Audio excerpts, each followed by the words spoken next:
अस्सलाम वालेकुम दोस्तों, दिस इज़ मोहम्मद अली। आज हमारे सेशन का टॉपिक है कि अगर आप गलती पे हैं, अगर आपसे कोई गलती हो गई है और आप पकड़े गए हैं तो सर माजरत करने में बिल्कुल देर ना करें, एक लम्हा ज़ाया ना करें।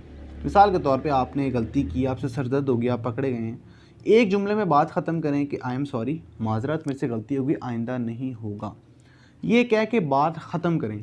लेकिन प्रैक्टिकली क्या होता है, हम लोग क्या करते हैं, एक गलती करते हैं, उसको छुपाने के लिए 100 गलतियाँ करते हैं। एक झूठ बोलते हैं, उसको छुपाने के लिए 100 झूठ बोलते हैं, लेकिन हक़ और सच फिर वही होता है। और हक़ और सच को मात नहीं है, आप उसको छुपा नहीं सकते।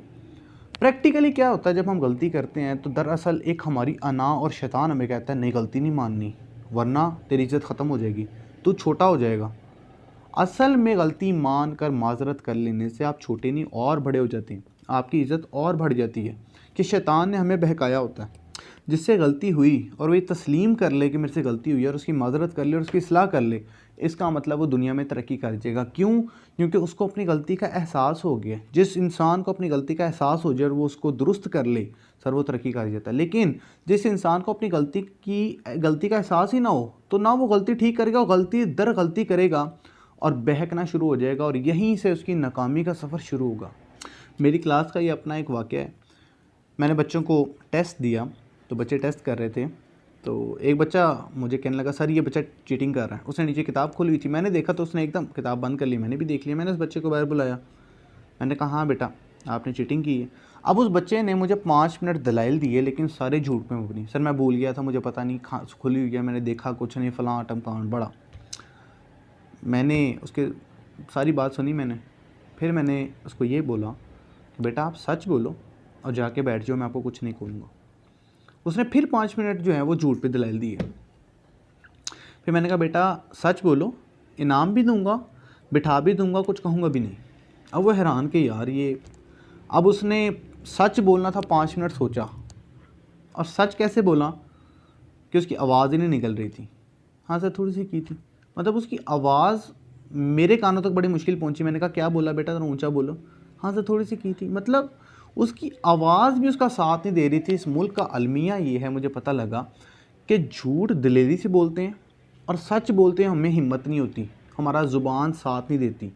सर यही तरबियत हमने बच्चों की करनी है। आज हम ये इन बच्चों की तरबियत इस तरह कर देंगे ना, कल को यही एक कौम और नस्ल बन जाएगी।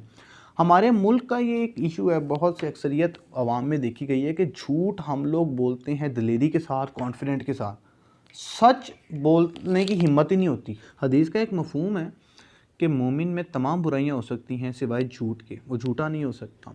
आप यहाँ से अंदाज़ा लगाएं सच का या हक़ का कि नबी और पैगंबर जितने भी तशरीफ़ लाए वो सब मासूम थे और सिर्फ़ एक बात की तबलीग किया करते थे, वो था हक़, जो कि सच था।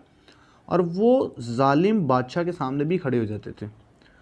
देखने में बज़ाहिर जो थे नबी और पैगंबर, उनके पास कोई रोब, दबदबा या हुक्मरानी या सल्तनत नहीं होती थी, सिर्फ़ एक हक़ और सच होता था। और कामयाब आखिर में कौन होता था? पूरा कुरान उठा के देख लें, कामयाब जो हक़ पे थे वही कामयाब हुए, और जो हक़ पे नहीं थे वो अपने तमाम नक्शों के बावजूद नेस्तो नाबूद हो गए, अज़ाब आ गया, अल्लाह के अज़ाब में आ गए। तो इससे साबित होता है कि जो सच है, जो हक़ है, वो सच और हक़ की है, आप उसको कभी भी मिटा नहीं सकते। अगर आप गलती पर हैं या अगर आप झूठे हैं तो सर उस पर माजरत कर लें और अपनी गलती की इस्लाह कर लें। इस वीडियो का अख्ताम इस बात से, इस दुआ के साथ करूँगा कि या अल्लाह हमें सच बोलने की तौफ़ीक़ अता फ़रमा और हमें अपनी गलती तस्लीम करके माजरत करने की भी तौफ़ीक़ अता फ़रमा। तो मुझे उम्मीद है आपको ये वीडियो बड़ी अच्छी लगी होगी। अगर आपको अच्छी लगी तो उसको लाइक कीजिएगा, सब्सक्राइब कीजिएगा, शेयर कीजिएगा और इसी के साथ अपना बहुत ख्याल रखिएगा। अल्लाह हाफ़िज़।